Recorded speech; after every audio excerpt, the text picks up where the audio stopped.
Under the soft amber glow of a suburban street lamp, the night hums with a quiet static. The warmth of the bulb draws in legions of fluttering visitors, moths, beetles, lacewings, and countless gnat-sized drifters that circle in widening spirals of confusion and light. To most observers, this is merely the choreography of summer insects, an accidental ballet drawn to an artificial moon. But somewhere in the geometry of this halo, still as the shadow of the lamp itself, crouches a patient hunter, the praying mantis. Perched upon the cold metal lip of the fixture, or the curled edge of a leaf below, the mantis becomes almost invisible in its stillness. The posture is iconic, forelegs folded as if in prayer, triangular head tilted ever so slightly forward.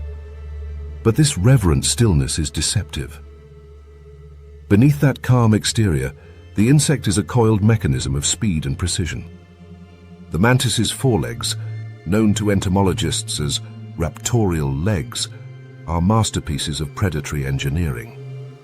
Each one is armed with a spring-loaded femur that conceals rows of sharp spines and a tibial claw that closes like a trapdoor when the strike begins. These limbs do not merely grab, they impale and anchor, ensuring that once contact is made, there is no escape. The biomechanics behind that strike are astonishing. In less than 1/20th of a second, faster than the blink of a human eye, the mantis converts stored muscular tension into explosive motion. The process is similar to the trigger mechanisms of a mantis shrimp's club or a grasshopper's jump. Energy builds through muscle contraction, restrained by internal tendons until the moment of release. The result is a predatory spring perfectly timed to the motion of its prey. The mantis doesn't rely on luck or guesswork. Its compound eyes calculate trajectory and speed with extraordinary accuracy. Each eye contains thousands of ommatidia, individual visual units, giving it both depth perception and stereoscopic focus. Unlike most insects, the mantis can judge distance directly, allowing it to strike only when success is almost guaranteed. Backlighting plays a crucial role in this nocturnal theater. The glow of the porch light turns flying insects into silhouettes, exaggerating their outlines against the night air. Moths flutter erratically, often pausing in mid-air as they navigate the confusion between light and dark. For the mantis, this luminous backdrop acts like a hunting screen, a perfect stage upon which every movement becomes traceable.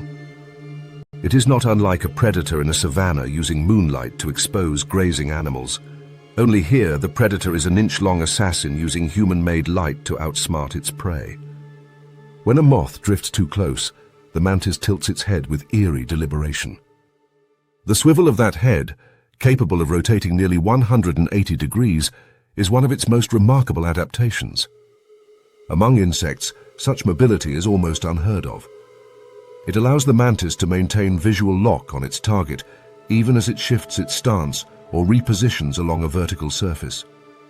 The neck joint is reinforced with flexible membranes that prevent overextension, and the brain's visual processing centers are fine-tuned for tracking movement across depth and space. The result is a hunter that watches the world with an unnerving level of intent. Moments before the strike, there is often a pause that feels theatrical. The mantis adjusts its balance with microscopic precision, tarsal claws gripping the substrate. Its antennae freeze. The prey flutters closer, still unaware of the shape in the shadow. Then, with a mechanical flicker, the forelegs shoot forward. The motion is so fast that even high-speed cameras struggle to capture every detail. The spines embed, the tibial claws close, and the moth becomes still, its wings collapsing like paper between blades. There is no struggle long enough to matter. The mantis's mandibles immediately begin to work, shearing through soft tissue with surgical efficiency. What happens next often goes unnoticed, but speaks volumes about the creature's meticulous design. After feeding, the mantis engages in a behavior known as grooming, not out of vanity, but necessity. Using its mouth parts and the brush-like segments of its forelegs, it cleans the spines, removing scales, dust, or debris that could dull their grip. Each motion is deliberate, almost ritualistic. To an observer, it appears as if the insect is preparing for another hunt, resetting its tools, recalibrating its edges. Clean spines reduce drag and increase accuracy in future strikes, an example of how even post-feeding behavior can contribute directly to survival efficiency. Around the porch light, the cycle continues.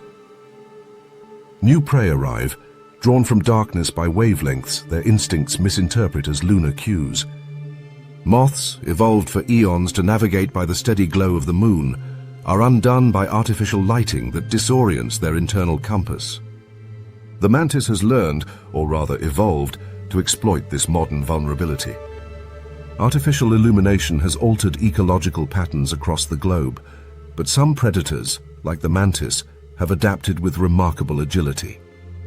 The porch light, in essence, has become an artificial hunting ground, a human invention that reshaped the nocturnal battlefield. This adaptability highlights one of the mantis's defining evolutionary strengths: opportunism. From tropical forests to city gardens, mantises adjust their tactics according to local conditions. In rural meadows, they may hunt by daylight among tall grasses, blending into stems and waiting for passing grasshoppers. In urban settings, they gravitate toward lamp posts, balconies, and garden lanterns. The strategy remains the same: stillness, patience, precision, but the environment provides new variables, and the mantis seems perpetually ready to exploit them. There is also a sensory dimension to this predation that science continues to unravel. While vision dominates, recent studies suggest mantises can detect air vibrations through fine hairs distributed along their bodies. These mechanoreceptors allow them to sense approaching wing beats even when not directly in view. Combined with their binocular vision and lightning-fast reflexes, this grants them a multisensory picture of their surroundings, a kind of three-dimensional awareness far beyond what most insects can manage. As the night deepens, the lamp flickers, attracting smaller and more desperate flyers. The mantis remains unmoved, its abdomen gently pulsing with each breath. Occasionally, it repositions with a graceful pivot, guided by its triangular head that seems to rotate almost independently of its body. There is something eerily vertebrate about this motion, an illusion of thought or planning. But in truth, this precision emerges not from consciousness, but from the elegant logic of evolution. Over millions of years, mantises have refined a hunting system that borders on perfection, energy efficient, hyper-focused, and nearly infallible within its chosen range. When dawn begins to touch the horizon, the artificial glow dims, and the stage dissolves back into ordinary daylight. The porch-light assassin folds its forelegs, cleans one final spine, and descends slowly into the foliage. By sunrise, it will be just another silhouette in the greenery, invisible once more, patient for another night's ambush. The porch light may serve human comfort, but for the mantis, it is a theater of survival. Every flicker, every fluttering shadow against the lamp is an opportunity written in light. In the quiet suburbs of the night, evolution still whispers through the hum of electricity and the gleam of metal wings, a silent reminder that the wild has never truly left, only learned to adapt to the glow we leave behind. At the scale of a leaf's edge, the world feels vast, a wilderness suspended on threads of air. Dew gathers like glass beads along the serrated rim of a fig leaf, trembling with the slightest breeze. Between these droplets, a shadow shifts, not in fear or accident, but with deliberate calculation. The creature is no larger than a fingernail, yet it carries within its minute frame an arsenal of optics, hydraulics, and precision that rivals some of the most advanced systems in the animal kingdom. This is a jumping spider, an architect of trajectory and timing, a creature whose every motion is governed by invisible geometry. The spider crouches, its 8 limbs poised like coiled springs. Unlike the long-legged hunters that rely on webbing to trap and bind, jumping spiders are ambush predators, navigating the vertical jungles of leaves, bark, and stone through sight and calculation alone. To human eyes, the leap that follows looks like a burst of instinct, a sudden, unthinking pounce. Yet behind that movement lies a process of extraordinary control, where fluid mechanics, neural computation, and sensory integration align with microscopic precision. At the moment of takeoff, the spider's body behaves like a living piston. The power behind its jump is not derived from muscular contraction alone, but from a surge of internal pressure. A pulse of hemolymph, the spider's circulatory fluid, forced through the limbs to extend them explosively. Muscles in a spider's legs are primarily responsible for pulling joints inward. To push outward, the animal relies on hydraulic force. Moments before the leap, specialized valves within its body close, trapping hemolymph in the prosoma and directing it into the legs. This sudden pressurization stiffens and extends the limbs in a synchronized burst. It is the equivalent of a biological hydraulic pump launching a six-eyed pilot into the air. The precision of that timing, often within fractions of a millisecond, ensures that energy is distributed evenly, maintaining balance even at the apex of the jump. But what truly elevates this predator's mastery is its vision. Where most spiders see only vague shapes and shadows, the jumping spider perceives the world in rich, layered detail. Its head, broad and square, houses 8 eyes arranged in a semicircular arc, a configuration that grants both panoramic awareness and acute focus. The central pair, known as the principal eyes, act like telephoto lenses, each containing a long, movable retina that can slide back and forth within the eye tube. This internal motion allows the spider to shift its focus dynamically, scanning a scene with microscopic precision. The outer eyes, the secondary set, serve a different purpose. They detect motion and depth, forming an early warning and navigation system that complements the main visual feed. Each principal eye produces an image sharp enough to resolve patterns as fine as individual insect hairs, even from a distance several times the spider's body length. Yet the spider's true advantage lies in how it integrates this information. Through a series of rapid micro-movements called microsaccades, the spider's retinas sweep across its field of view, creating a composite image that combines detail and depth. These movements mimic the scanning behavior of human eyes, but occur on a far smaller scale, twitch-like shifts that allow the spider to triangulate the distance and direction of its target. In essence, this tiny creature performs real-time three-dimensional mapping before it ever leaves the ground. When the prey, perhaps a small fly, lands on the opposite edge of the same leaf, the spider freezes.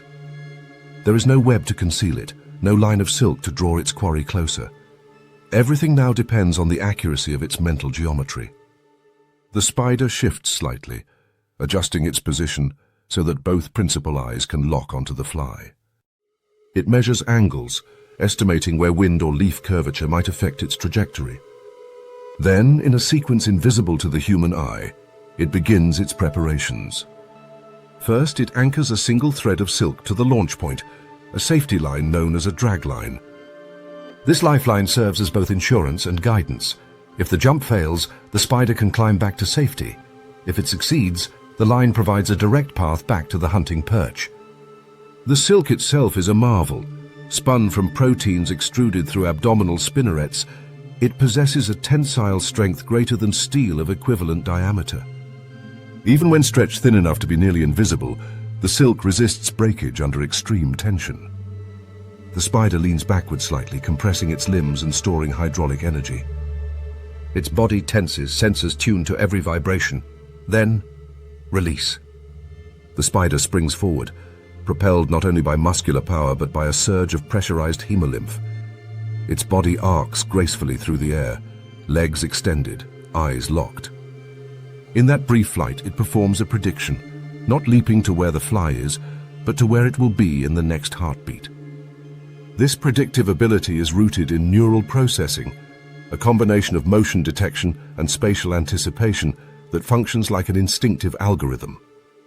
Through millions of years of refinement, jumping spiders have evolved the capacity to forecast movement with uncanny precision, striking in mid-air before prey even begins to react. The impact is silent but absolute.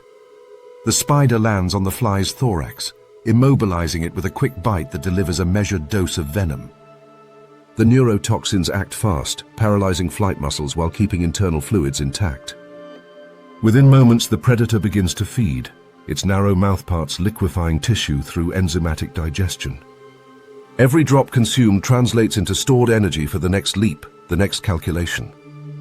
Yet there is another rhythm to this hunter's life, one less about mathematics and more about performance. During courtship, the same hydraulic precision that powers its jumps becomes choreography. Male jumping spiders engage in elaborate dances, tapping and drumming on leaves to communicate species identity and readiness. Each species carries its own rhythm, a coded signal transmitted through substrate vibrations.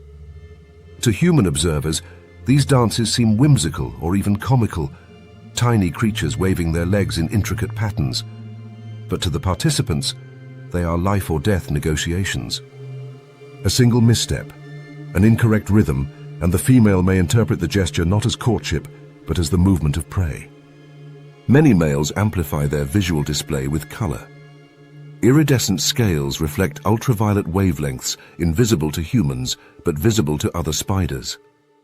The males combine this optical flourish with rhythmic leg movements, creating flashes of color that synchronize with the vibrational beat. Some species even use their principal eyes to track the female's gaze, adjusting their dance mid-performance.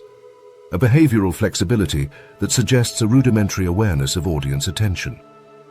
This blend of vibration, color, and motion transforms the forest floor into a silent stage, each leaf a potential dance floor for genetic selection.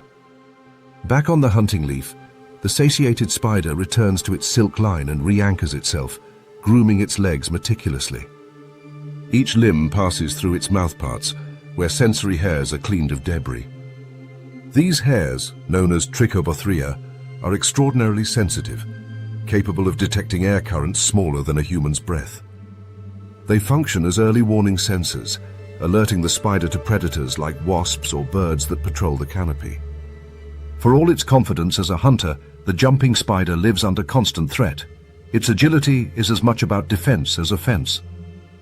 As daylight shifts through the canopy, the spider resumes its patrol, hopping from leaf to leaf with mechanical rhythm. Each movement is measured, each pause deliberate. Beneath this apparent simplicity lies a structure of pure evolutionary logic. Eyes that compute distance, legs that convert fluid pressure into power, silk that balances risk against reward. What might appear as impulsive predation is, in reality, a seamless integration of biology and physics, an organism turned equation, solving motion through instinct. Viewed through a macro lens, this leaf-edge acrobat becomes a symbol of natural design. Not grand or monstrous, but precise, efficient, and endlessly adaptive.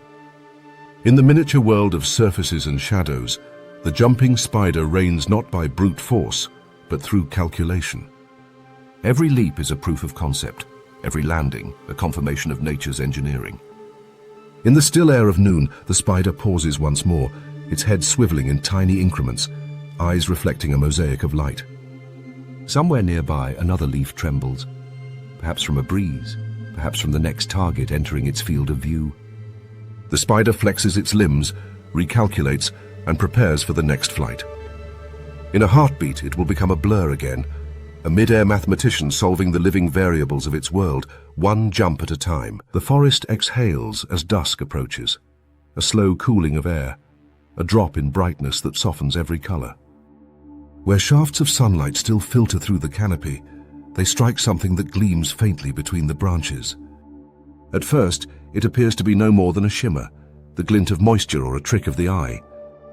But as the light fades further, the shape resolves, a vast circular web suspended like a floating coin of molten gold. The golden silk orb-weaver, Trichonephila clavipes, has been at work since late afternoon, stretching its filaments across the clearing in perfect spirals of geometry and restraint. The structure hums faintly in the breeze, each strand catching what remains of the sun, glowing with the hue of old honey.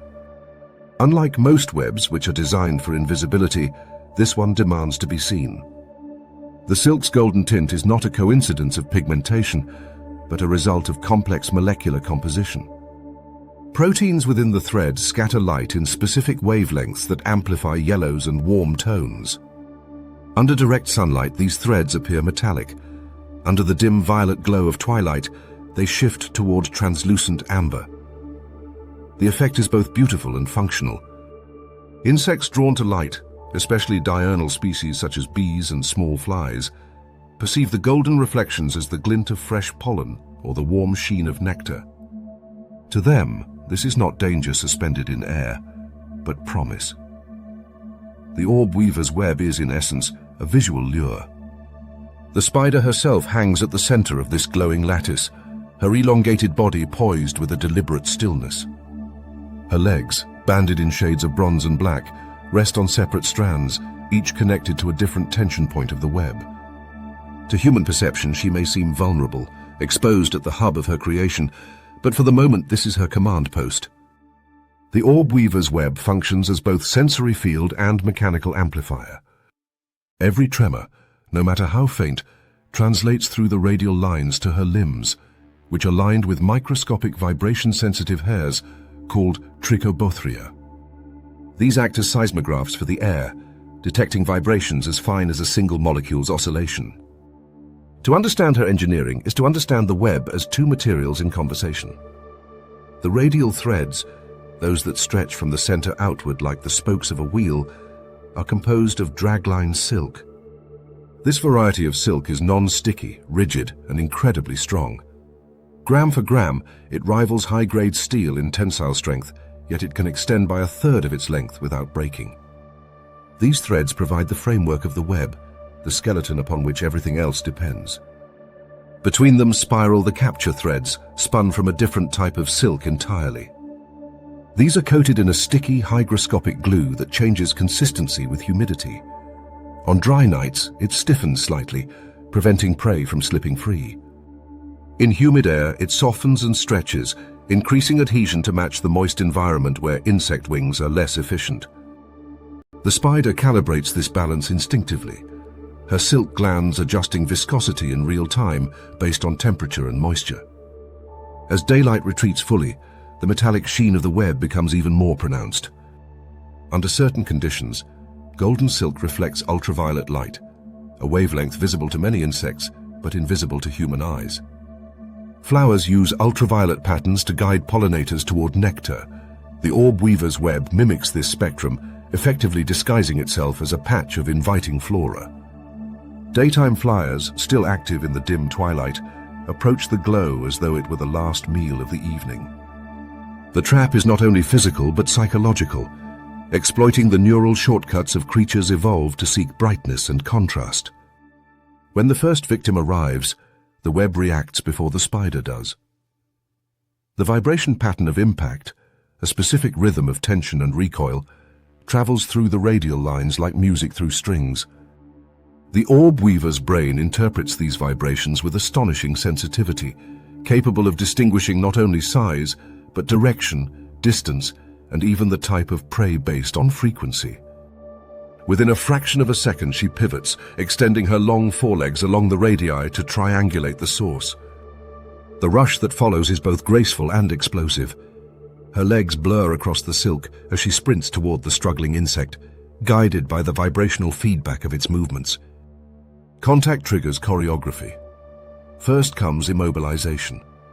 The spider presses down on the prey with her front legs, using non-sticky portions of silk as anchor points.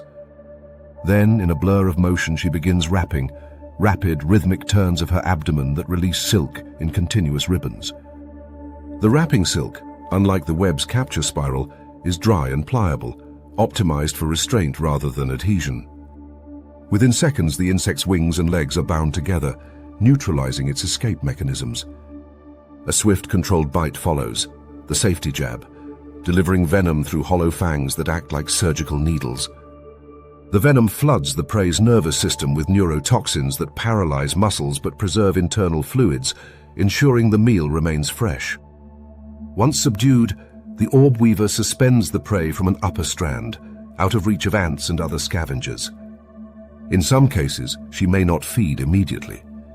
Instead, she leaves the cocooned insect hanging like a stored ration, a living reserve of protein for later consumption.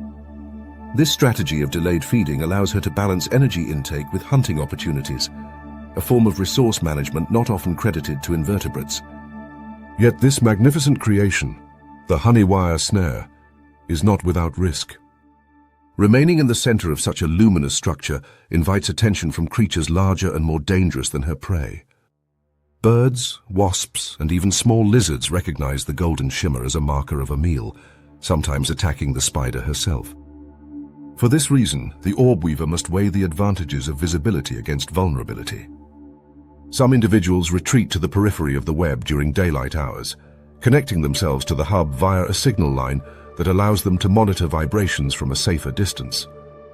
Others remain boldly in place, relying on stillness and the reflective glare of their own silk to mask their outline. Evolution, as always, tests both strategies in parallel. By midnight, the forest hums with sound. The layered calls of katydids, the distant hoot of an owl, the gentle rustle of wings through leaves. The web, meanwhile, continues to function as a passive sensor array. Tiny insects strike and bounce away, leaving barely perceptible traces of their passing. Larger prey become ensnared, sometimes tearing through the outer spirals, but never escaping the sticky core. The orb-weaver's design is not static.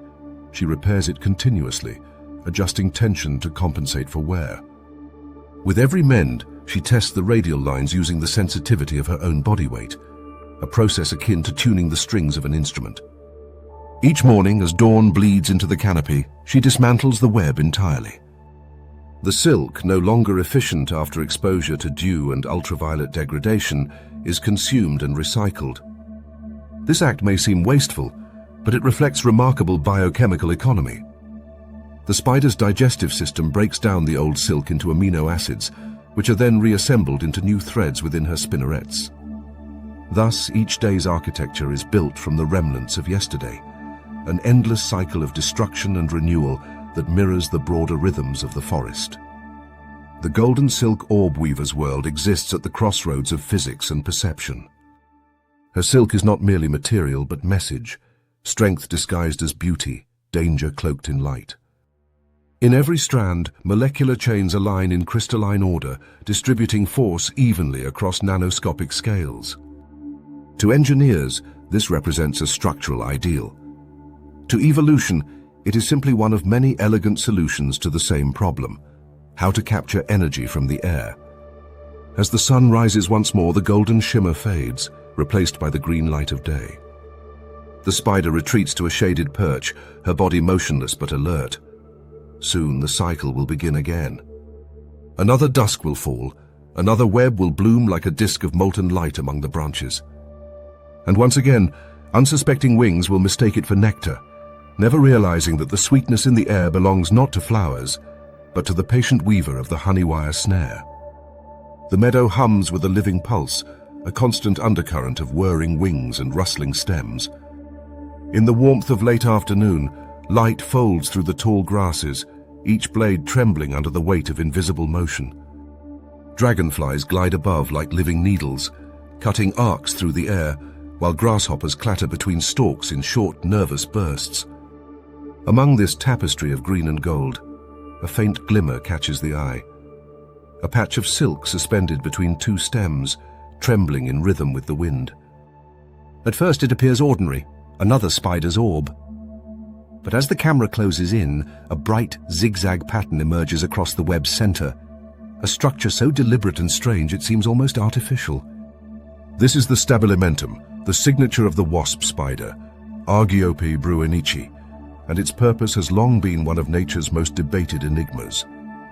The wasp spider herself sits poised at the web's hub, her legs splayed in an X formation that mirrors the geometry of her creation. Her abdomen gleams with alternating bands of black and yellow, a mimicry of the stinging wasps whose warning colors few predators dare to test. The contrast is striking, vivid enough to startle birds or lizards that might otherwise strike. Yet it also serves another purpose: visibility. For an orb-weaving spider, blending in is not always the goal. The web, especially with its shimmering zigzag, depends on being noticed. The stabilimentum, that bold silk decoration, runs vertically through the web's center, stitched in thick, opaque strands that reflect ultraviolet light.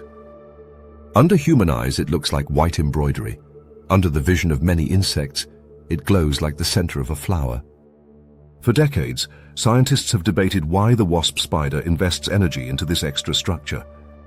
One theory suggests it functions as a lure, reflecting ultraviolet wavelengths that attract pollinators. Bees and butterflies, guided by UV patterns in petals, might mistake the zigzag for the heart of a bloom and fly straight into the web's sticky spiral. Another hypothesis proposes a defensive role, a visual warning to larger animals. Birds, able to detect contrasting light patterns, may see the stabilimentum as an obstacle and avoid colliding with the web, sparing the spider from repair work. A third, more mechanical explanation argues that the stabilimentum strengthens the web's hub, distributing tension more evenly during prey impacts. Perhaps, as in many evolutionary puzzles, the answer is not one function, but several acting in concert. From a macro lens, the stabilimentum is a marvel of construction. Each silk thread composing it is layered, dry, reflective silk woven atop supporting fibers. The spider lays it down last, after the main spiral has been spun, moving her spinnerets with deliberate rhythm. The result is a ribbon-like seam that glows against the more transparent lines around it. Light refracts unevenly across the silk surface, creating a dynamic shimmer as the breeze shifts. For a grasshopper below, this glint might appear as a shaft of sunlight filtering through stems, the sort of harmless sparkle that signals open space.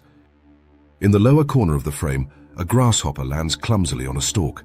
Its hind legs flex like springs, poised for another jump. The air is still, the web silent. The spider remains motionless in her cruciform pose, every leg attuned to the faintest vibration. Then, with a flick of wings, the grasshopper leaps, not straight, but slightly off course. The jump carries it directly into the glowing center of the web. The impact snaps through the structure like a plucked instrument string, sending a cascade of frequencies to the spider's limbs. She moves instantly. The wasp spider's rush is explosive, a blur of symmetry and coordination. Within less than a heartbeat, she reaches the struggling prey. Her front legs grasp, her hind pair brace against taut silk, and her spinnerets erupt in a rapid spiral of wrapping silk. The motion is mesmerizing, the spider rotating her prey with mechanical precision, encasing it in layer after layer of fine, dry silk that stiffens upon contact with air. The grasshopper's legs kick once, twice, then still.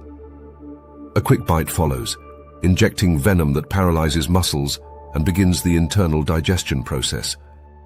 Within seconds, what was once a powerful jumper becomes a sealed parcel, a protein capsule to be drained at leisure. This wrapping behavior reveals the efficiency of the wasp spider's hunting strategy. Unlike web builders who rely on webs alone, Argiope species are active managers of their traps. They inspect, repair, and calibrate their silk daily.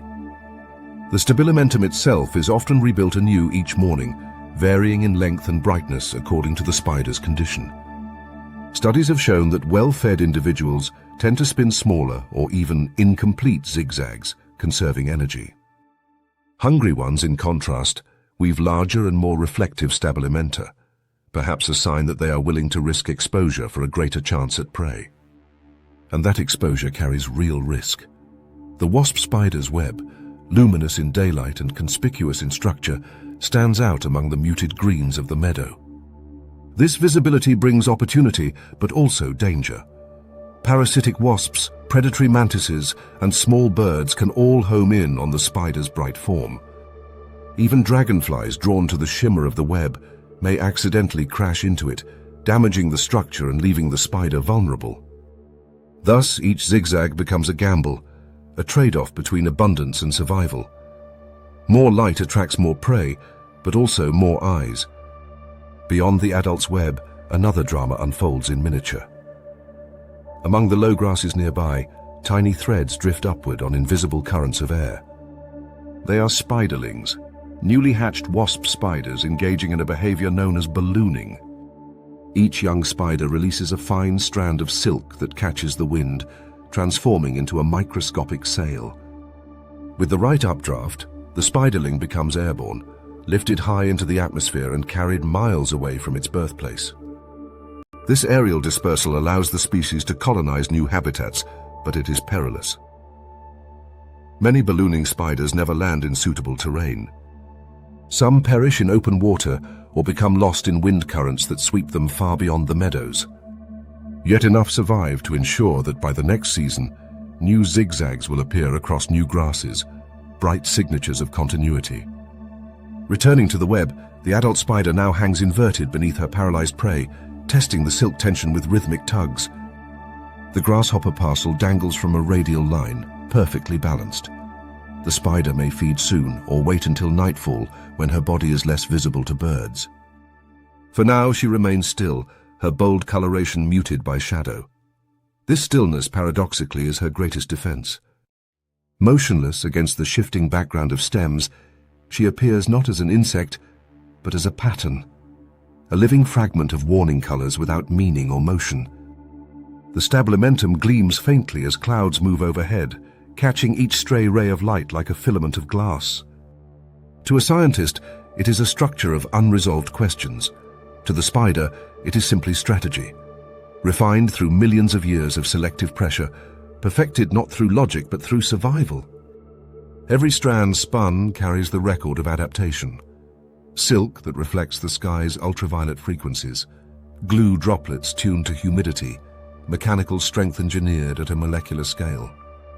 Evolution here behaves like an unseen artisan, testing each new variation with the patience of eternity. As the sun sinks below the horizon, the meadow darkens into blues and grays. The golden lines of the web fade from sight, the zigzag vanishing into shadow. The spider remains at her post, waiting for the subtle shift in air that announces another arrival. Somewhere in the distance, a bird calls. Nearby, the wind rustles the grass. The night belongs to quieter hunters now, moths, crickets, and the nocturnal kin of the web's architect. When dawn returns, the web may be torn, sagging with dew and broken threads. The spider will dismantle it, consuming the old silk to reclaim its amino acids. Then, as the air warms again, she will spin another, fresh, taut, and gleaming, with that same mysterious zigzag stitched through its heart. Whether lure, warning, or reinforcement, it remains her signature, a bright, silken equation between risk and reward. In the end, it is not the web's strength alone that ensures her survival, but her willingness to gamble on visibility in a world ruled by concealment. In the dappled shade of a tropical forest, the earth itself seems to move. A procession winds its way through the undergrowth, not a single body but thousands, each carrying a green shard above its head like a miniature sail. The convoy of leafcutter ants stretches across the forest floor in an unbroken line, disappearing into the tangle of roots ahead. To the human eye, it is a silent march of tireless workers. But to those who can perceive the language of pheromones and vibrations, this is a world humming with instruction, coordination, and purpose. Every ant knows its role. Every movement contributes to a colony's unseen machine, a civilization beneath the soil that rivals cities in complexity and design. Leafcutter ants, belonging to the genera Atta and Acromyrmex, are among the most sophisticated non-human societies on Earth. Their colonies can number in the millions, sustained not by direct consumption of the leaves they harvest, but by agriculture, a fungal symbiosis that has persisted fortunes of millions of years. The forest's abundance of leaves is not food in itself. It is substrate, raw material for the true source of nutrition, hidden below ground. The fungus, Leucoagaricus gongelophorus. This fungus is cultivated with the devotion of farmers, fed with fresh leaf fragments, trimmed and protected with obsessive care. In the darkness of the nest, where humidity and temperature are precisely regulated by the colony's architecture, the fungus grows in vast gardens. It produces swollen nutrient bodies called gongilidia, which the ants feed to their larvae and queens. Above ground, the foragers form an unending current. Each leafcutter ant carries a fragment many times its own weight, following invisible chemical trails laid down by scouts. These pheromone highways allow the column to function with the efficiency of a circulatory system. When obstacles appear, a fallen branch, a streamlet, or even a footprint, the workers respond collectively, rerouting the flow of traffic with astonishing speed. No central commander issues orders. Instead, the colony operates through decentralized intelligence, every individual interpreting chemical cues, every choice feeding back into a self-correcting system. The result is order emerging from chaos, a biological algorithm refined over evolutionary time. Among the marchers, roles vary by body size and caste. The smallest, called minims, are barely visible specks clinging to the undersides of leaves carried by their larger sisters. Their task is both defensive and surgical. As the convoy moves, tiny parasitic flies, phorid flies, hover above, seeking to lay eggs on exposed ant heads. A single strike can doom a worker, as the developing fly larva will consume her from within. The minims, in turn, act as sentinels. They ride the leaf fragments like armored riders on horseback, snapping at the air and batting away the flies before they land. Their presence turns each leaf fragment into a mobile fortress, a collaboration of castes united by a shared goal to keep the supply lines unbroken. Closer inspection reveals another layer of defense, one invisible to the casual observer. Across the shoulders and legs of many workers glisten faint white patches, tiny specks of bacterial colonies belonging to actinobacteria. These microbes are not parasites but partners. They live permanently on the ant's cuticles, nourished by secretions from the ant's glands. In exchange, they produce powerful antibiotic compounds that suppress fungal pathogens capable of infecting the colony's precious crop.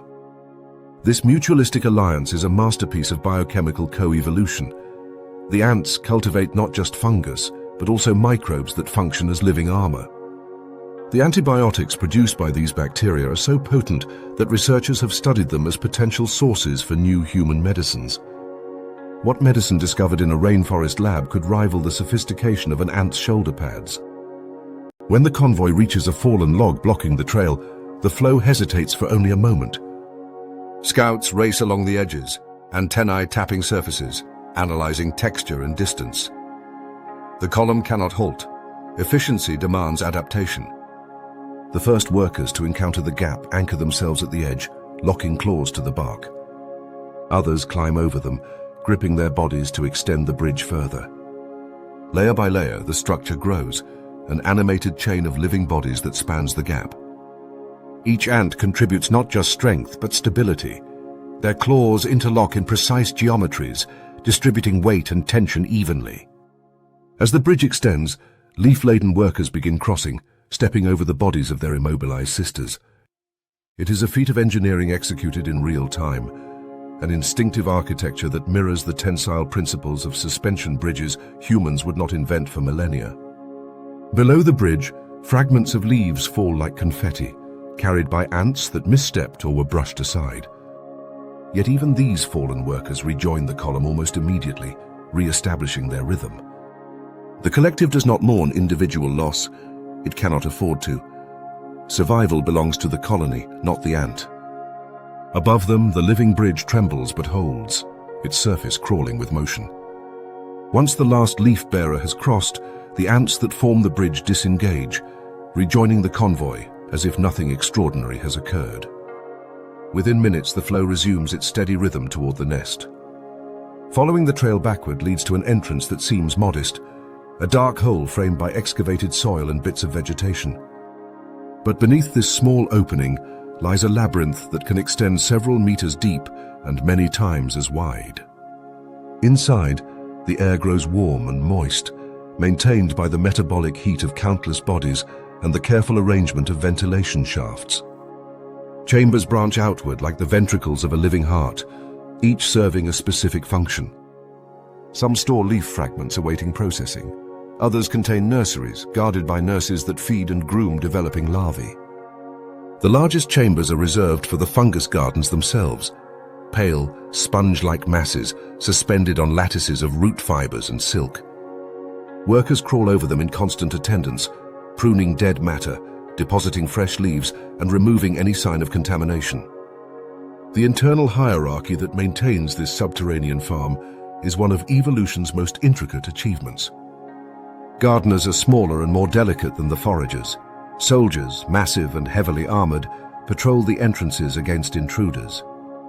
The queen, hidden deep within the nest, is the colony's genetic heart, a single individual capable of producing thousands of eggs daily. Around her, the rhythm of life persists with clockwork precision.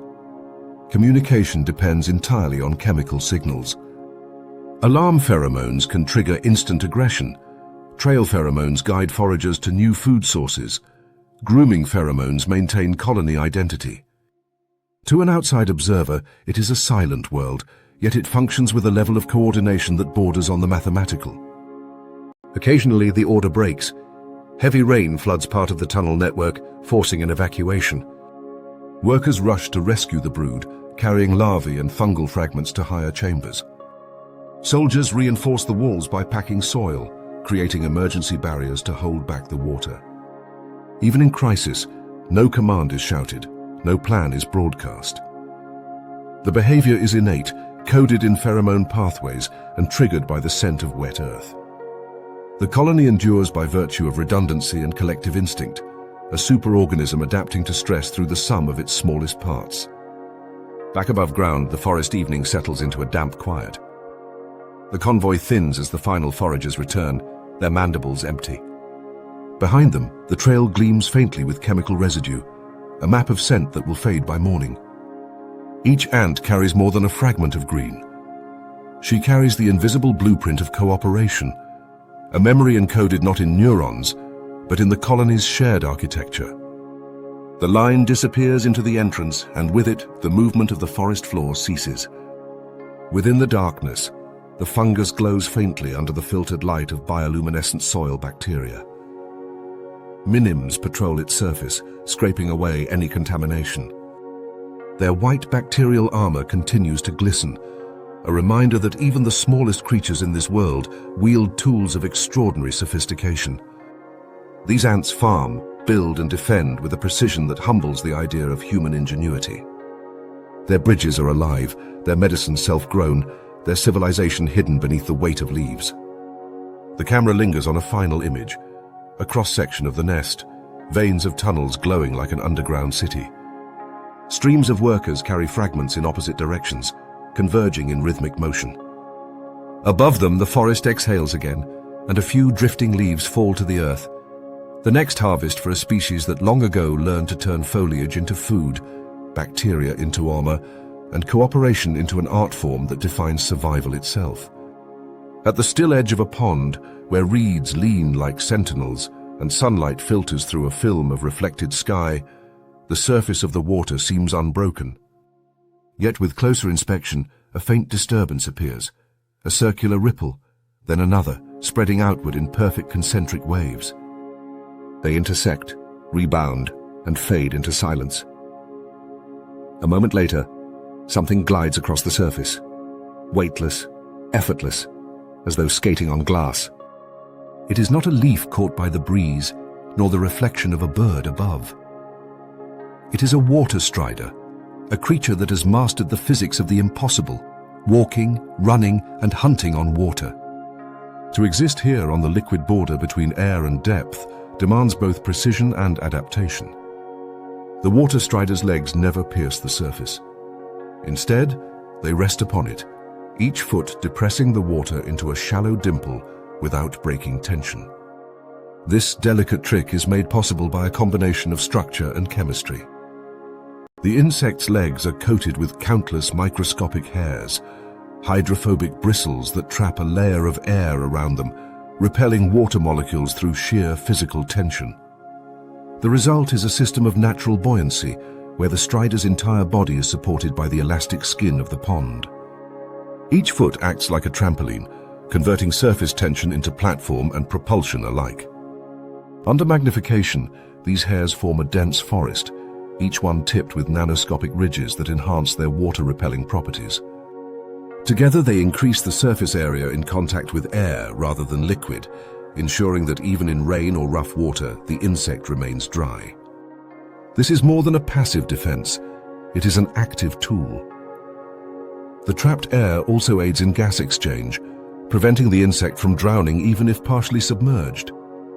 What appears as grace on the water's surface is, in truth, a triumph of microengineering, one that allows the strider to move across a physical boundary that most creatures can only fall through. The water strider's stride is a study in controlled force. Its long middle legs act as oars, pushing against the water's surface with rapid, rhythmic strokes. Each push sends a backward ripple through the meniscus, generating forward momentum without ever breaking the film. High-speed footage reveals that these ripples carry more than simple motion. They serve as the strider's means of communication. In the acoustic world of the pond's surface, where sound does not travel as efficiently as it does through air or water, vibrations are language. The strider can send and interpret these signals through its feet, detecting changes in frequency and amplitude that reveal the presence of others nearby. This ripple language is complex and multi-layered. Courtship, aggression, and territorial defense all have distinct vibrational signatures. A courting male, for instance, will generate rapid, consistent pulses, short, high-frequency waves repeated at steady intervals, to attract a female resting at a distance. These patterns must be precise. Too weak and they will go unnoticed. Too strong and they may be mistaken for the signal of an approaching predator. In response, the female may return a subtler ripple, an acceptance broadcast that travels silently across the mirrored water. When two males meet, however, their vibrations change tone entirely. Threat pulses are stronger and irregular, striking through the surface like thrown stones. In these confrontations, the water becomes both arena and instrument, the outcome determined by who can command the better rhythm. For an observer watching from above, the scene is quiet, almost meditative. Yet beneath that calm lies a world of coded vibration, a Morse code of ripples through which life and death are negotiated. This communication is not limited to social behavior. The strider also uses it to hunt. Every creature that touches the water's surface, from a falling gnat to a struggling mosquito, generates a signature disturbance. These vibrations differ in frequency, amplitude, and duration, depending on the size and movement of the source. The water strider's legs, highly tuned to these signals, can detect minute shifts in surface tension from several body lengths away. When a mosquito lands to lay eggs, its weight produces a soft, irregular tremor across the surface. To the strider, this is a beacon. Within seconds, it pivots, orienting itself by triangulating the ripple's origin. The approach is fast, but controlled, powered by calculated strokes that leave minimal wake. As the predator nears, it braces its forelegs, ready to strike. These front legs, shorter and stronger than the middle pair, are lined with barbed hairs designed for grasping prey on a slippery medium. The instant contact is made, the mosquito's struggle ends. The strider pierces its prey with needle-like mouthparts, injecting digestive enzymes that liquefy tissues. Feeding begins almost immediately. Even in this moment of consumption, the predator remains afloat, balanced delicately atop its meniscus-bound stage. The hunt, however, is never without risk. Every ripple produced in the act of killing can betray the strider's position to others, not only to rivals, but to predators. Fish lurking below are attuned to these vibrations, waiting for the slightest indication of weakness above. The strider's only defense is its agility. A sudden dart, a sharp change in trajectory, and it skims away from danger before a strike from below can reach it. The balance between predation and survival here is as fine as the surface tension itself. One misstep, and the hunter becomes the hunted. Beyond the pond's center, the light softens into evening. The surface turns to glass once more, reflecting clouds in pastel streaks. Along the edge, a single strider begins to climb a vertical meniscus, the curved boundary where water meets reed. To human eyes, this ascent appears to defy physics. The insect's front legs grip the meniscus, while its hind legs push downward, deforming the water without breaking it. Through careful shifts of weight and minute adjustments of angle, it converts surface tension into lift. This ability allows the strider to move not only across water, but also up and out of it, scaling the fluid barrier like an acrobat climbing a wall made of air. The climb is not merely a trick of locomotion, it is survival strategy. Reeds provide shelter from both aerial and aquatic predators. They serve as launch sites for mating flights and as vantage points for sensing prey. Once atop the stem, the strider may rest, preening its legs to restore their hydrophobic coating. This grooming is essential. Any contamination, a smear of organic residue, a speck of algae, could compromise its ability to stay afloat. With its fine bristles aligned once more, the insect stands ready to return to the water, every limb recalibrated for balance. As dusk deepens, the pond's mirror surface begins to quiver with the motions of nocturnal life.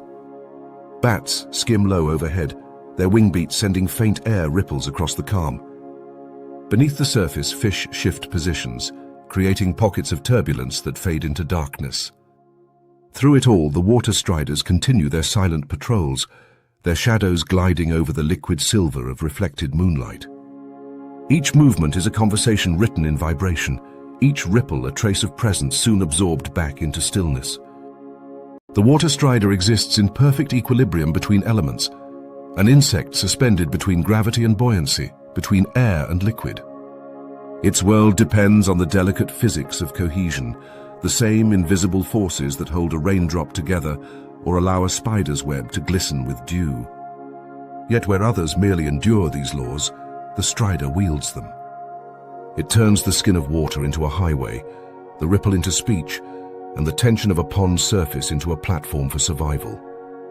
When dawn returns, mist hovers over the pond, and the first light refracts across 1,000 tiny ripples. Somewhere in the shallows, a new generation of water striders emerges, miniature replicas of the adults already capable of skating across the surface without practice. There are no teachers here, no trial and error. The mastery of balance and ripple is instinct, written into the architecture of every leg and every bristle. The pond resets itself, silent and gleaming, ready to carry their reflections once more. The forest after sunset is not silent, it hums with hidden electricity. The air is thick with scent and the soft drumming of unseen wings. Along the massive trunk of an oak, sap glistens in amber streaks. The tree's slow bleed from a crack opened by storm or age. Around this glistening wound gathers an unlikely congregation. Moths flutter down to taste the sugary exudate. Bark beetles creep through the shadows, and high above them, something heavier arrives with the thud of armor striking wood. It is a male stag beetle, Lucanus curvus, drawn by pheromones that announce the presence of sap and rivals. Under the cold gleam of moonlight, his silhouette appears almost prehistoric, glossy mahogany wings, a ridged thorax, and a head dominated by two massive mandibles that curve like antlers. These are not chewing tools. The beetle feeds by lapping, not biting, but weapons. Evolution has reshaped them into display and armament alike, symbols of status and tools of combat. They are magnificent, but costly. With every millimeter gained in length, the beetle sacrifices agility and balance, trading maneuverability for dominance. The oak sap, rich in sugars and fermenting microbes, acts as both tavern and battlefield. Males from neighboring trees converge, following scent trails that hang in the night air like invisible highways. Each beetle navigates by antennae, those segmented sensors tipped with fan-like clubs. Within the lamellae of each club are chemoreceptors that detect trace pheromones from other beetles or the volatile compounds released by sap fermentation. To a human, the odor would be faintly sweet, like bruised fruit. To the beetle, it is a beacon. As the first stag beetle approaches the bleeding oak, another is already there, perched above the sap flow. The intruder hesitates, antennae flicking, reading the air. The resident male stiffens, lifting his massive mandibles in a slow display of warning. For a moment, both freeze, the forest holding its breath. Then the challenge begins. Their bodies collide with a click of chitin, legs scrabbling for purchase on bark slick with sap. The fight unfolds in deliberate slow motion, each movement a calculation of leverage and grip. The mandibles, though enormous, are controlled with surprising finesse. The beetles pry, twist and shove, their forelegs locking into grooves of bark as anchors. Occasionally a duel ends in mere posturing, with one male backing away after testing the other's strength through pressure alone. But when neither yields, the encounter escalates. The resident attempts a pry and flip, a signature move among stag beetles. Hooking the tips of his mandibles under his opponent's thorax, he levers upward with a burst of strength. For a moment, both teeter, bodies straining, claws digging into bark. Then, with a sudden shift of weight, the intruder is lifted and thrown backward into the air. He lands with an audible thud on the forest floor, wings flickering instinctively but too heavy to sustain flight. Defeated, he rights himself and retreats, disappearing into the undergrowth. Such jousts, though fierce, are rarely fatal. The mandibles are designed to displace, not to pierce. Natural selection favors intimidation over injury, a balance that maintains the ritual without decimating the population. Yet the cost of victory is not small. The victor's energy reserves are drained, his carapace often scuffed, and his enormous jaws, while effective in battle, make climbing and feeding awkward. The size of these antlers, so admired by potential mates, also burdens their bearer. Males with oversized mandibles struggle to balance their bodies during flight, their heads pitching forward under the weight of their own weaponry. Below the combatants, the oak sap drips steadily, glinting in the beam of a stray moon. Females, smaller and less ornate, arrive silently. They feed at the margins of the sap flow, their mandibles short but efficient. The chemical scent they emit now transforms the atmosphere, a volatile cocktail that intensifies male competition. For these females, choice matters. A strong male, capable of holding territory at the sap site, is likely to possess superior genetics and resource control. Yet too much aggression can be detrimental. A female may reject a male whose size or behavior risks exhausting her or exposing her to predators. Thus, selection operates in subtle balance. The biggest antlers may not always win the favor of the discerning female.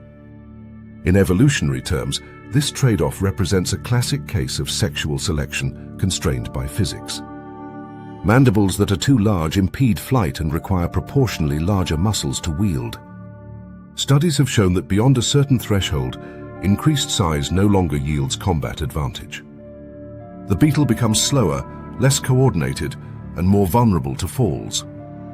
Those with moderately sized mandibles often achieve greater reproductive success overall, a demonstration that evolution's ideal form is rarely the most extravagant, but the most efficient compromise between power and survival.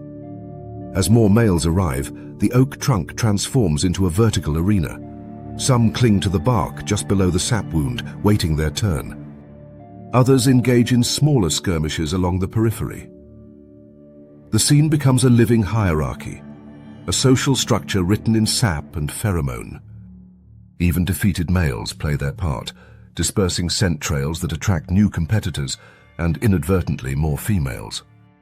The entire system functions as an ecological feedback loop, driven by chemical signals and the irresistible draw of fermented sugar. Meanwhile, smaller creatures exploit the chaos. Longhorn beetles sneak through crevices to sip unnoticed. Ants patrol the edges, collecting droplets that spill down the bark. Occasionally, a nocturnal wasp darts in, forcing even the dominant stag beetle to retreat briefly before returning to reclaim his position. Each participant in this microcosm plays a role, drawn together by the same resource, yet partitioned by behavior, timing, and anatomy. Through the camera lens, the physical beauty of the stag beetle becomes evident not just in its form, but in the logic of its design. The exoskeleton, polished to a deep chestnut sheen, reflects faint points of light like lacquered armor. Beneath the wing covers lie membranous hindwings, folded with origami precision. Though the males fly clumsily, their flight is powerful, a deep, droning vibration that echoes through warm summer nights. They navigate using both sight and smell, orienting toward the scents of sap-rich trees and receptive females. On the ground, fallen beetles continue to wander, following pheromone trails through a maze of roots and leaves. These trails are not random. Each footstep releases trace chemicals that mark paths toward food and mating grounds. When many beetles travel the same route, the concentration of pheromones strengthens, forming what biologists call a chemical highway. In this way, the forest becomes mapped not by sight but by scent, an invisible network connecting every oak wound and sap flow in the area. As the night deepens, the battles taper off. The victorious male, now alone at the sap flow, lowers his mandibles and begins to feed. He extends his tongue-like mouthparts to lap the syrupy liquid, absorbing both sugars and yeasts that will sustain him through the coming days. His body hums faintly with exertion, heat radiating through the chitin. Around him, the forest vibrates with distant life, the rhythmic calls of crickets, the soft rustle of a hedgehog passing through the leaf litter. Above, an owl watches silently from a branch, its eyes reflecting the same moonlight that gleams off the beetle's shell. Dawn will come soon, and with it retreat. The stag beetle will bury himself beneath bark or soil, hiding from the drying heat of the sun. By the time evening returns, the sap wound may have sealed, or new rivals may have claimed the site. For a creature whose adult life lasts only a few short weeks, every night is a season, every battle a gamble for the right to leave a genetic legacy before the inevitable decay of summer's end. The stag beetle's antlers may evoke images of grandeur and combat, but they are also reminders of balance, of the thin line between display and survival. Beneath the oak's bleeding bark, evolution writes its quiet stories in sap and chitin, in strength measured not only by power, but by the fragile equilibrium that keeps life aloft in the still, humid air of the forest night. Night deepens over the forest canopy, and the great oak, the same tree that hosted the antlered duels of stag beetles hours before, begins to hum again with movement. The air is still, yet heavy with the scent of sap and fermenting wood. Beneath its limbs, a shape emerges from the darkness, broad, glossy, and built like a living tank. The rhinoceros beetle, Dynastinae, clambers up the trunk, its curved horn catching stray light like a piece of polished obsidian. To the untrained eye, it may seem slow, almost cumbersome. But each step is deliberate, each grip an act of mechanical precision guided by anatomy honed over millions of years. The beetle's feet, called tarsi, end in hooked claws that act like crampons, capable of locking onto bark or even glassy, smooth surfaces with astonishing force. Between these claws lie pads of adhesive hairs, each tipped with microscopic spatula-like ends. These hairs exploit van der Waals forces, the same intermolecular interactions that allow geckos to walk on ceilings, creating temporary bonds strong enough to support many times the beetle's weight. It is this uncanny adhesion that grants the rhinoceros beetle the stability it needs for what comes next: combat. At the sap wound higher up the trunk, another male is already feeding. The scent of fermentation carries chemical signatures that trigger not only appetite but aggression. Each beetle can detect these cues through sensory pits on its antennae, reading the invisible air like a script of rivals and opportunities. The new arrival halts, horn angled forward. Both males know what is at stake: access to the sap and the presence of nearby females drawn to it. The tension between them feels almost physical, vibrating through the bark. Unlike the stag beetle's elongated antler-like mandibles, the rhinoceros beetle's horn rises from its head like a single blade, curving upward and forward in a smooth arc. Beneath it, a shorter horn extends from the thorax, forming a pincer-like structure specialized for one purpose: leverage. This design turns the beetle into an organic crowbar, optimized for lifting rather than piercing. Whereas the stag beetle fights by prying and twisting, the rhinoceros beetle wins by torque. The confrontation begins. The resident male, bulkier and darker, raises his horn in a defensive stance. His opponent circles, antennae waving like twin sensors gauging distance and motion. Then, with a sudden lunge, he hooks his horn beneath the other's thorax. The movement is smooth but forceful, a living demonstration of applied physics. Using the combined strength of his neck muscles and forelegs, he begins to lift. The power behind the motion is staggering. Some species of rhinoceros beetles can exert forces equivalent to lifting more than 800 times their own body weight. The upward thrust converts directly into rotational torque, flipping the rival from his perch in a move that would make a wrestler proud. The loser tumbles backward, wings flaring instinctively before he crashes onto the forest floor. Victory, however, is not a guarantee of peace. The winning male still has to defend his prize from others lurking nearby. He anchors himself with his claws, spreading his forelegs wide as if embracing the trunk itself. The adhesive pads on his tarsi provide friction even when the surface is slick with sap. The design is astonishingly efficient, microscopic hairs arranged in arrays that increase grip proportionally to force. The harder the beetle pushes, the tighter he holds. The principle mirrors mechanical climbing systems that human engineers still struggle to perfect. The rhinoceros beetle's strength and stability are the result of evolutionary trade-offs at every scale. The thick exoskeleton that shields its body also limits its speed, and the enormous horn that grants dominance in combat is useless for feeding. To drink sap, the beetle must rely on its soft, brush-like mouthparts located beneath the horn, awkwardly maneuvering around its own weapon. This is the paradox of exaggerated traits in nature. The same structures that secure reproductive success can hinder other vital functions. Yet the beetle's lineage has survived for tens of millions of years, a testament to how well the balance still serves. Far below the dueling adults, within the heartwood of fallen logs, the next generation prepares its own slow ascent. Rhinoceros beetle larvae, pale crescent-shaped grubs the size of a human thumb, spend years within rotting wood, feeding on decaying plant fibers. They are decomposers, recyclers of the forest's waste, turning lignin and cellulose into fertile soil. Inside these humid chambers, they generate enough metabolic heat to raise the temperature of the surrounding wood by several degrees, accelerating microbial activity. The larvae, often numbering in the dozens within a single log, share space with fungi and bacteria that assist in digestion. Together, they form a hidden ecosystem of nutrient cycling, a subterranean counterpart to the battles unfolding above. Each larva molts multiple times, growing larger and more muscular, its mandibles slicing through fibers softened by fungus. After several seasons of feeding, it will pupate in an oval chamber lined with compacted frass, a cocoon made from its own waste and saliva that hardens into a protective casing.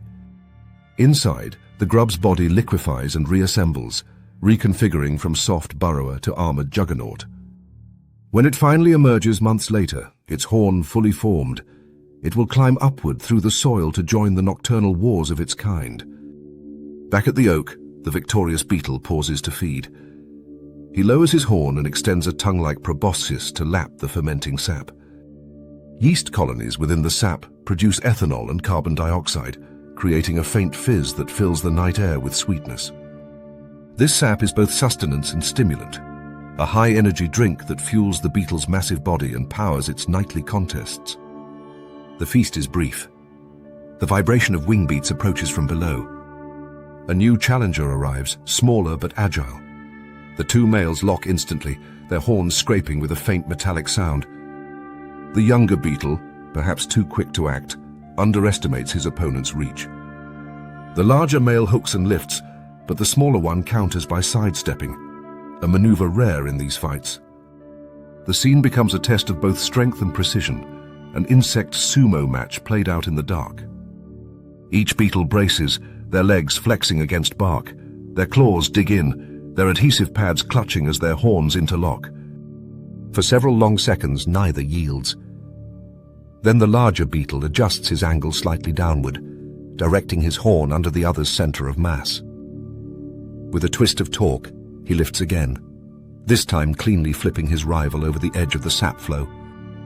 The younger beetle falls, vanishes into the leaf litter, and the night returns to its quiet hum. The camera pans outward, revealing another figure watching from the same trunk, the stag beetle from earlier in the night, its antlers catching the moonlight. The two species share the same battleground, yet their weapon designs tell different evolutionary stories. The stag beetle's mandibles, derived from modified jaws, are tools of leverage and grip, perfect for hooking and twisting. The rhinoceros beetle's horn, an extension of the exoskeleton rather than a mouthpart, channels pure lifting power through a vertical axis. One fights with finesse, the other with brute torque. Their coexistence within the same habitat demonstrates how evolution can carve multiple paths to dominance from the same ecological need: control of sap, and with it, access to mates. As dawn approaches, the rhinoceros beetle spreads his elytra, revealing the membranous wings folded beneath. He beats them in slow, thunderous rhythm, lifting his massive body into the warm air. For such a heavily armored creature, flight seems improbable, yet the beetle's musculature delivers bursts of power that send him gliding through the fading night. He lands on another tree nearby, immediately beginning to climb once more, the endless circuit of search, fight, and feed. Below him, the oak continues to ooze sap, its wound both life source and arena. Ants, moths, and other beetles gather in the viscous pool, forming a miniature ecosystem fueled by the tree's injury. In this microcosm of competition and decay, strength is relative and balance is fleeting. The rhinoceros beetle reigns here only for as long as its energy holds, and its horn remains unbroken. Yet for those few weeks of dominance, it is the undisputed sumo of the forest, a creature that turns talk into triumph and sap into survival, writing its legacy in every scrape and shimmer of chitin under the moonlight. In the cooling light of evening, when bees have vanished and butterflies have folded their wings for the night, a faint hum begins to stir among the garden's fading colors. The air quivers, not from the wind but from something small, fast, and deliberate. A blur of amber and silver darts from bloom to bloom, holding itself motionless in mid-air before each one. At first glance, it seems impossible, like a tiny hummingbird misplaced among the flowers. But this is no bird. It is a hummingbird hawk-moth, Macroglossum stellatarum, one of nature's most improbable aviators, a creature whose mastery of flight rivals that of any vertebrate pilot. Each second of its life is a negotiation with gravity. Its wings beat in a figure-8 pattern more than 80 times per second, producing lift on both the downstroke and the upstroke. The motion is so rapid that the naked eye sees only a transparent blur, yet each cycle is finely controlled. Micro-adjustments in angle and amplitude that determine direction, speed, and altitude. This hovering ability allows the moth to sip nectar from deep, narrow flowers that other insects cannot reach. The long, coiled proboscis, sometimes nearly equal to the moth's entire body length, unrolls like a precision tool, sliding into tubular corollas that remain untouched by bees and butterflies. Evolution has crafted a perfect synergy between body and bloom, each adaptation mirroring the other's demands. But hovering comes at a cost. It is among the most energy-intensive forms of locomotion in the natural world. To maintain position, the moth must continuously counteract both gravity and drag, burning calories at a rate that would be unsustainable for most creatures its size. Its thorax, packed with powerful flight muscles, acts as an organic engine, converting sugars from nectar into mechanical work with extraordinary efficiency. At peak activity, the hummingbird hawk-moth's metabolic rate can exceed that of a bird 10 times its mass. Its heart and respiration accelerate to match this demand, circulating oxygen-rich hemolymph through the body in rapid cycles. Every aspect of the moth's physiology reflects its aerial lifestyle. Its eyes, massive and spherical, are tuned for low-light vision. Specialized photoreceptor cells allow it to distinguish colors even at dusk, when most insects perceive only gray. This ability grants it access to nocturnal and crepuscular flowers, those that bloom or secrete nectar when the day fades. Many of these blossoms are pale or white, reflecting scarce light from the sky, creating luminous beacons for the hovering visitor. As the moth feeds, pollen brushes against its body, turning each visit into a transaction, sugar for fuel, pollen for propagation. The hovering motion, while visually serene, is a feat of continuous correction. Air is not stable, it shifts with each passing gust, especially near the ground where temperature gradients create micro-turbulence. The moth must react instantly, adjusting the angle of its wings by fractions of a degree. Tiny sensors along its thorax and wings, mechanoreceptors, detect air pressure and movement. Even more critical are the club-shaped halteres located behind the wings, vestigial structures evolved from hind wings that act as gyroscopic stabilizers. As the moth hovers, these halteres vibrate in counterphase, providing constant feedback about orientation and angular velocity. This feedback loop allows the insect to maintain perfect balance, even as it hovers upside down or shifts laterally between blooms. The garden is not without competition. Wasps, aggressive and territorial, patrol the same flowers, chasing intruders with rapid darts. But the hummingbird hawk-moth is agile. When a wasp veers close, the moth's reaction is immediate. A burst of acceleration so precise, it seems to vanish and reappear several centimeters away. Its flight muscles can adjust thrust almost instantaneously, granting it the aerial agility of a helicopter, capable of reversing direction mid-air or halting in an instant. This quick throttle control depends on an exquisite coupling between the moth's nervous system and its wing-beat mechanics. Neural impulses travel at incredible speed, modulating muscle contraction frequency to fine-tune motion on the fly, literally.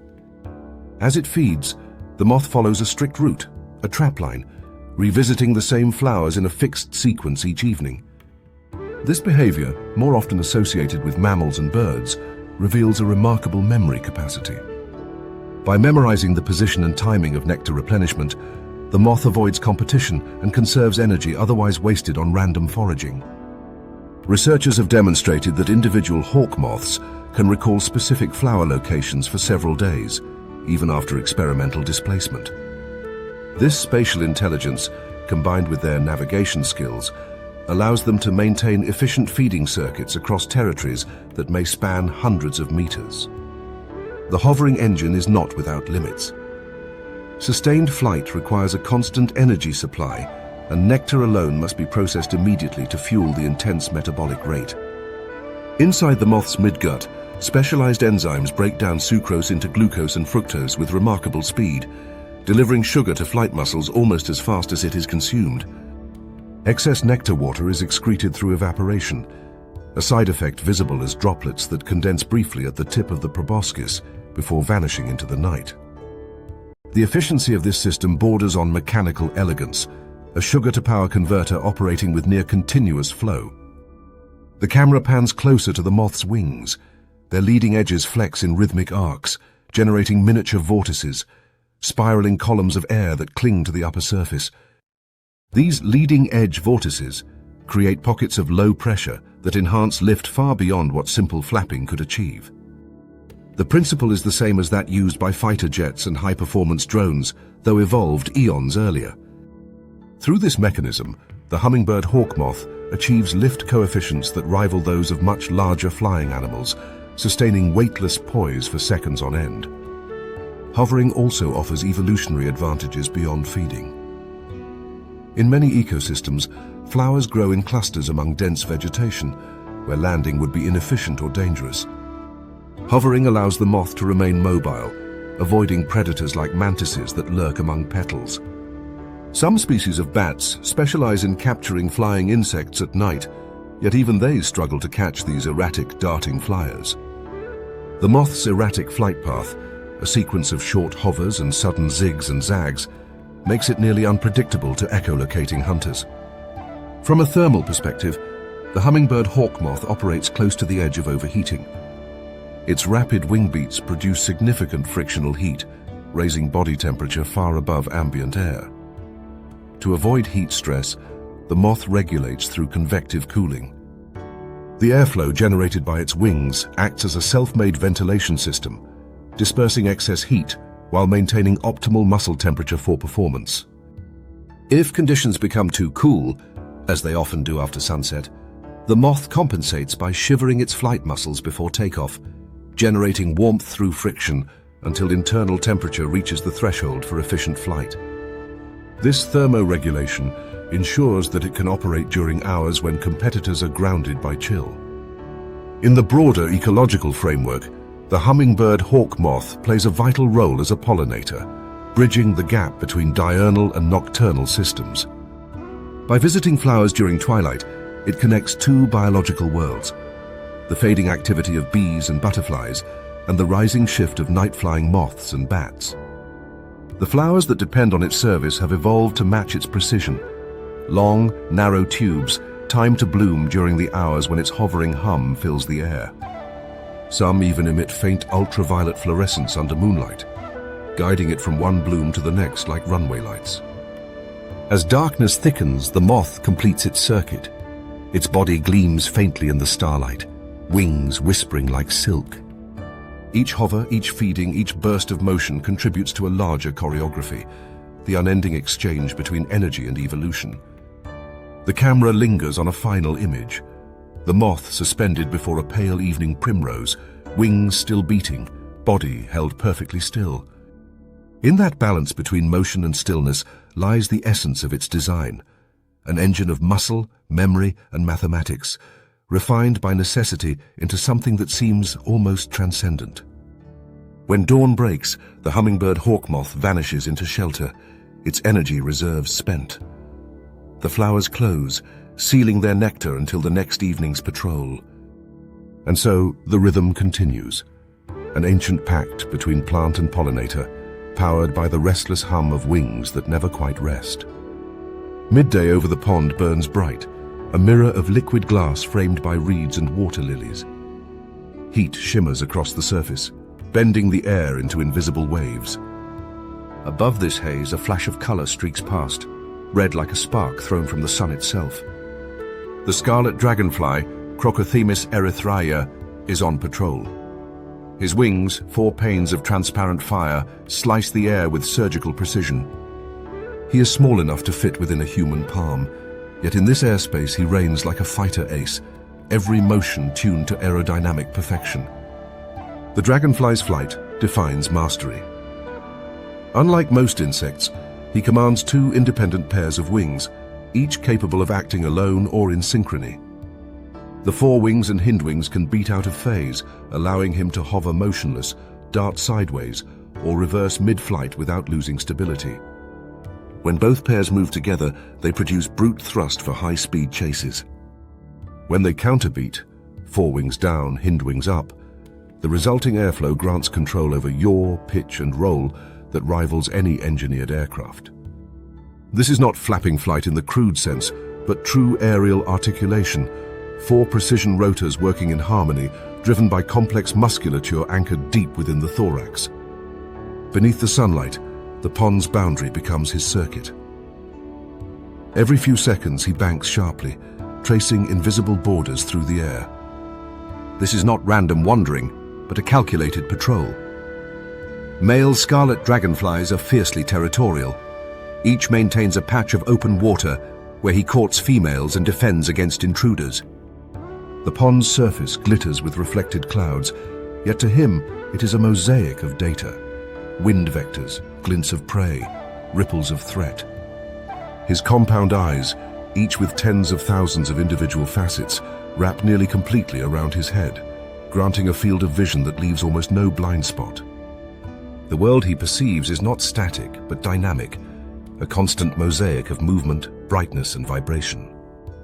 Within this panorama, the dragonfly's brain performs astonishing feats of prediction. Rather than reacting to the movement of prey, it anticipates it. Specialized neurons in the visual centers of the brain compute an interception trajectory, projecting where the target will be, not where it is. This biological algorithm, known in research as a constant bearing interception strategy, mirrors the guidance systems used in modern missiles. As soon as a moving insect enters his field of view, the dragonfly calculates its vector, acceleration, and direction, then adjusts his own path to converge precisely with the prey's future location. A flicker catches his eye, a small gnat rising from the reeds. The dragonfly's wings blur into transparency. He accelerates forward, closing the gap with silent precision. The chase lasts less than a heartbeat.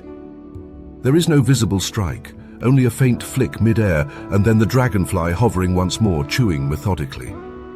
His mandibles shear through the insect's exoskeleton with audible crunches, devouring it whole. Then, as if nothing occurred, he resumes patrol. Every few meters, he stops, facing into the wind, adjusting his altitude by fractions of a centimeter. His crimson abdomen glows like a living ember against the blue sky.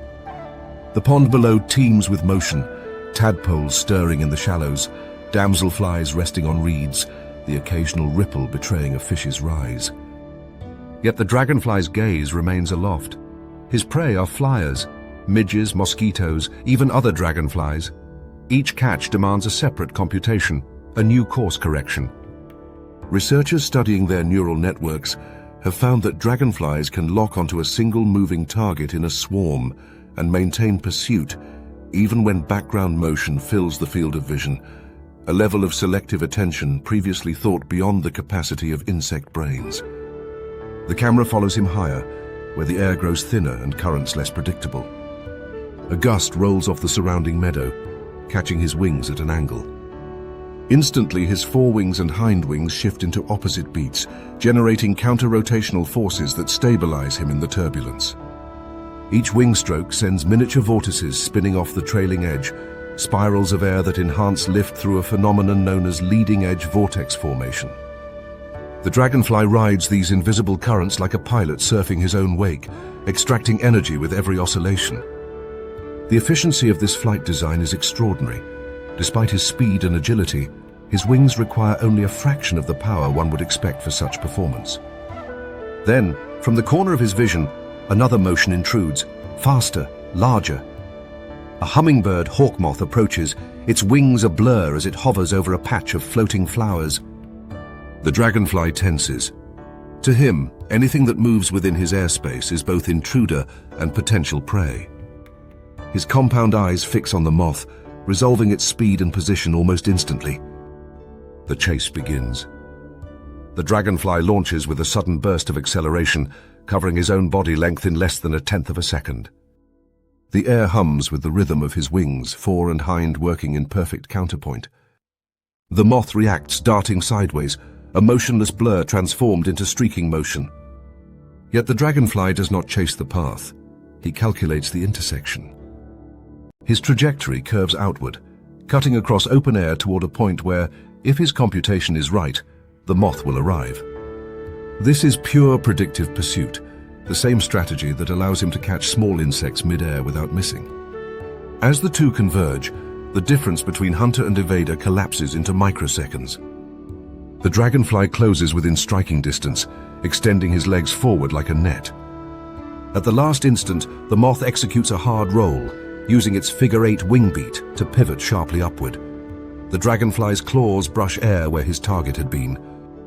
He corrects instantly, banking into a vertical climb, but the hawk-moth is already gone, a blur of tan and orange vanishing beyond the lilies. The dragonfly hovers, suspended, his wings shifting rhythm to steady his balance. The hunt is aborted, but the display is complete. He peels off, resuming his patrol, unshaken.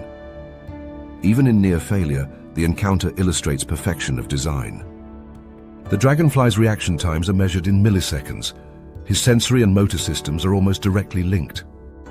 Studies show that signals from visual neurons can translate into wing muscle adjustments in as few as 30 milliseconds, a speed that allows him to react faster than his prey can even register the threat.